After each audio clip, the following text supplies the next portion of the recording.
I'm Paul Smith, and I'm the lead singer of Maximo Park. Beneath the concrete there's a sound, a muffled cry below the ground.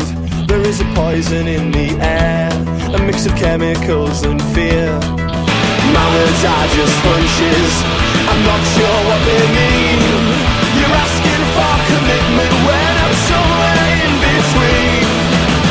Never try to gauge temperature when you tend to travel at such speed.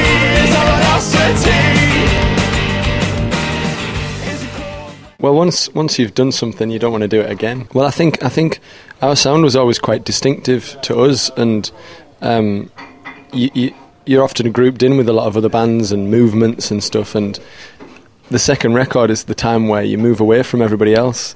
You kind of think, after this one, people will realise who we are and what we do, you know, and our songs never had the same sort of disco-y beat that a lot of bands from that time had.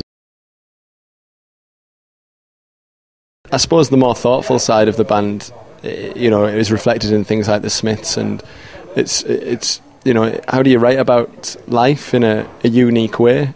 I think you just got to be yourself, be your own character, and that's kind of what Morrissey did alongside one of the best bands out there. You know, I think that's the thing. It's again melodic. It's just, you know, the melodies are as strong as something like the Smashing Pumpkins, whereas that again, it doesn't seem that they fall into the same field, but it's that sort of timeless quality that we're looking for.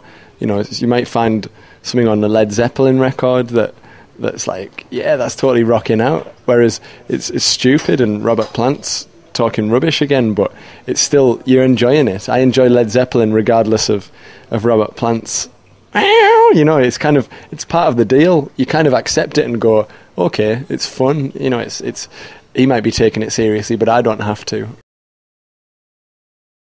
As far as performing was concerned, I was probably more interested in something like Brian Ferry, who has that sort of real, you know, he's putting on a show. He's kind of harking back to 20s and 30s glamour, and yet it's very much him. It's very of its time, and that's what I kind of tried to do with Our Image for the first record. You know, being the front person, I'm the one who people stare at, and hopefully rightly so. You know, you're like a ringmaster. You're trying to draw people in.